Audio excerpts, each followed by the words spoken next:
नमस्कार दोस्तों, RCN job news channel में आपका हार्दिक स्वागत है। आप देख रहे हैं दैनिक रोजगार मुख्य समाचार। आज हम बात करेंगे आज की प्रमुख खबरों के बारे में। पहली खबर इलाहाबाद हाईकोर्ट की है। इलाहाबाद हाईकोर्ट में प्रशिक्षु ला कलर के 102 पदों पर शीघ्र ही नियुक्ति होगी। यह नियुक्तियां संविदा के आधार पर 1 वर्ष के लिए की जाएंगी। 15,000 रुपये प्रतिमाह मानदेय दिया जाएगा। इसके लिए ऐसे विधि स्नातक जिन्होंने हाल ही में स्नातक की डिग्री प्राप्त की है तथा जिनकी आयु 21 से 26 वर्ष के बीच है, आवेदन कर सकते हैं। नियुक्तियां साक्षात्कार के आधार पर होंगी। आयु की गणना 1 जुलाई 2020 से होगी। आवेदन फॉर्म हाईकोर्ट के इलाहाबाद और लखनऊ पीठ के काउंटर से प्राप्त किए जा सकते हैं या हाईकोर्ट की आधिकारिक वेबसाइट से डाउनलोड किए जा सकते हैं। आवेदन फॉर्म जमा करने की अंतिम तिथि 8 अगस्त 2020 निर्धारित की गई है। दूसरी खबर उत्तर प्रदेश डीएलएड प्रशिक्षुओं की है। वायरस के बढ़ते प्रकोप के बीच प्रदेश के सरकारी एवं निजी डीएलएड शिक्षा प्रशिक्षण संस्थानों में भविष्य के प्राइमरी शिक्षक बनने हेतु प्रशिक्षण पा रहे प्रथम एवं तृतीय सेमेस्टर के 3 लाख से अधिक स्टूडेंट को डिग्री कॉलेजों के स्टूडेंट की तरह अगली कक्षाओं में प्रमोट करने तथा डीएलएड 2020 की ऑनलाइन प्रवेश प्रक्रिया शुरू करने के लिए उत्तर प्रदेश स्ववित्त पोषित महाविद्यालय एसोसिएशन के अध्यक्ष ने निदेशक बेसिक शिक्षा उत्तर प्रदेश डॉक्टर सवेंद्र विक्रम बहादुर सिंह से मुलाकात की। भेंट के दौरान एसोसिएशन के अध्यक्ष ने कहा कि डीएलएड सत्र 2018 से 19 में पहला सेमेस्टर तथा सत्र 2019 से 20 में तीसरे सेमेस्टर के स्टूडेंट की परीक्षा को इस वर्ष मार्च 2020 में होना निश्चित हुआ था और इन परीक्षाओं का शेड्यूल भी जारी किया गया था, लेकिन कोरोना वायरस के बढ़ते प्रकोप के कारण परीक्षा का आयोजन नहीं हो पाया। अध्यक्ष जी का कहना है कि सभी स्टूडेंटों को प्रमोट कर दिया जाए, जैसा कि महाविद्यालयों में किया जा रहा है। जो अंतिम सेमेस्टर की बात चल रही है कि अंतिम सेमेस्टर के अभ्यर्थियों की परीक्षा का आयोजन हो, उनको भी प्रमोट करने की चर्चा है। अब देखना होगा कि अंतिम सेमेस्टर के अभ्यर्थी प्रमोट होते या नहीं, लेकिन इतना तय है कि प्रथम, द्वितीय और तृतीय सेमेस्टर के अभ्यर्थी प्रमोट अवश्य होंगे। तीसरी खबर 69,000 शिक्षक भर्ती की सीबीआई जांच को लेकर है। योगी सरकार की दूसरी सबसे बड़ी सहायक अध्यापक भर्ती परीक्षा 69,000 शिक्षक भर्ती से जुड़ा विवाद खत्म होने का नाम नहीं ले रहा है। करीब 1.5 साल से कानून के फेर में फंसी यह भर्ती परीक्षा अब तक सरकार के गले की फांस बन गई है।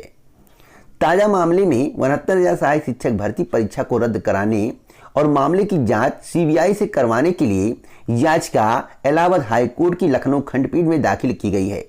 हाईकोर्ट की लखनऊ बेंच ने सुनवाई के लिए अगली तारीख पर यूपी सरकार की तरफ से महाअधिवक्ता बहस करेंगे। जैसा कि आप सभी को मालूम होगा कि 69,000 शिक्षक भर्ती परीक्षा शुरुआत से ही विवादों में घिरी है। विज्ञापन से लेकर लिखित परीक्षा तक यह भर्ती विवादों में है। पहले लिखित परीक्षा के दौरान पेपर लीक, फिर कट ऑफ मार्क्स और गलत प्रश्नों को लेकर मामला हाईकोर्ट से लेकर सुप्रीम कोर्ट तक पहुंचा। अब एक बार फिर परीक्षा निरस्त करने के लिए याचिका दाखिल की गई है।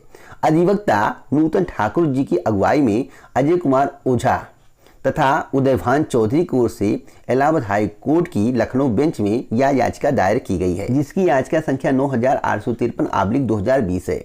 सरकारी अधिवक्ता ने कोर्ट में बताया है कि इस मामले में प्रदेश सरकार तथा परीक्षा नियामक प्राधिकरण की ओर से प्रदेश के महाअधिवक्ता स्वयं बहस करेंगे, जो अभी तक जितनी भी सुनवाई हुई है उसमें उपलब्ध नहीं थे। अब देखना होगा कि इस मामले में क्या होता है। क्या 69,000 शिक्षक भर्ती की सीबीआई जांच हो पाएगी? फिलहाल सरकार की मंशा नहीं है कि 69,000 शिक्षक भर्ती की सीबीआई जांच हो। चौथी खबर पंचायत चुनाव को लेकर है। पंचायत चुनाव तय समय पर संभव, लेकिन प्रतियोगी छात्रों के परिणाम तय समय पर नहीं आ सकते। आप सभी को मालूम होगा कि उत्तर प्रदेश अधीनस्थ सेवा चयन आयोग की ऐसी लचर व्यवस्था है, ऐसी स्थिति आ गई है कि सरकार के इशारे पर उत्तर प्रदेश अधीनस्थ सेवा चयन आयोग को काम करना पड़ रहा है। ऐसा मैं इसलिए बोल रहा हूं कि परिणाम तैयार है, फिर भी परिणाम जारी नहीं हो रहा है। ऐसा क्यों हो रहा है? इसका क्या कारण है? अध्यक्ष जी मुख्यमंत्री के साथ बैठक करते हैं। बैठक में क्या बातें चलती हैं, क्या होता है, इसकी कोई खबर नहीं। 2022 में चुनाव है और सरकार यही चाहती है जो भी नई भर्तियां आए चुनाव से 10 माह पहले आए, 1 वर्ष पहले आए, जो भी परिणाम जारी हो चुनाव से 1 वर्ष पहले जारी हो, जिससे चुनाव में काउंटिंग कराया जा सके कि हमने ये भर्तियां की, ये भर्तियां प्रक्रिया में है, इस भर्ती का विज्ञापन जारी किया गया, यह अभी जल्दी पूरी होगी। यह सबसे बड़ी राजनीति है और प्रतियोगी छात्रों के भविष्य के साथ खिलवाड़ है। मैं जो भी बोलता हूं स्पष्ट बोलता हूं। पंचायती राज मंत्री बोले जल्द ही राज्य निर्वाचन आयोग के साथ बैठक होगी। विशेष संवाददाता, राज्य मुख्यालय उत्तर प्रदेश सरकार फिलहाल राज्य के त्रिस्तरीय पंचायत चुनाव टालने के मूड में नहीं है। प्रदेश के पंचायती राज मंत्री चौधरी भूपेंद्र सिंह ने साफ कहा है कि चुनाव करवाने के लिए तैयारी के बाबत अभी काफी समय है।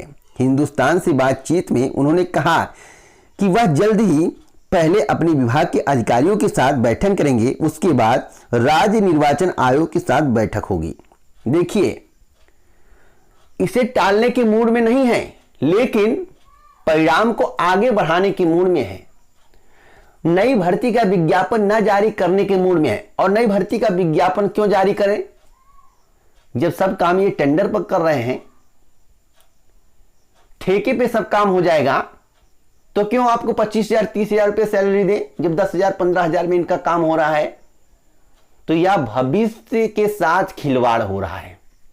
जितने भी युवा हैं, जितने भी प्रतियोगी छात्र हैं, जो बेरोजगार हैं, बेरोजगार होने के बाद उनके ऊपर बेरोजगारी की मार दी जा रही है।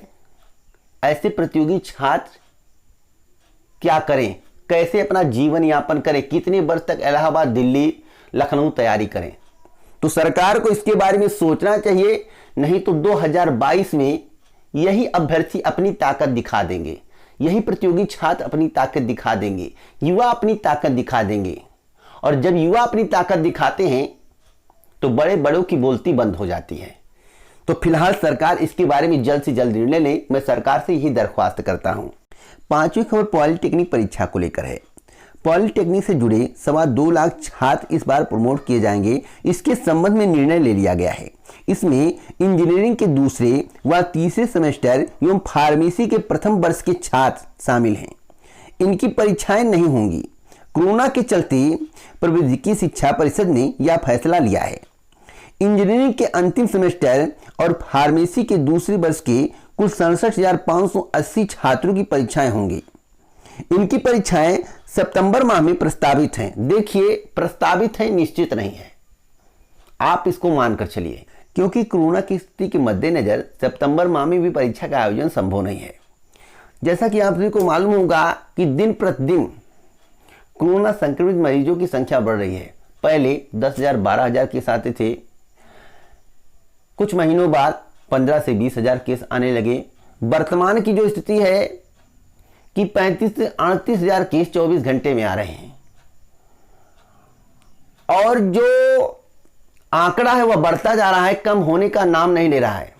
जो अनुमान लगाए जा रहे हैं कि 24 घंटे में 70-80 हजार भी केस आ सकते हैं। तो इस स्थिति परिस्थिति को देखते हुए परीक्षा का आयोजन सितंबर माह में संभव नहीं है। फिलहाल आप लोग अपनी तैयारी करते रहें, आगे कोई जानकारी मिलेगी तो इस चैनल के माध्यम से आपको दी जाएगी।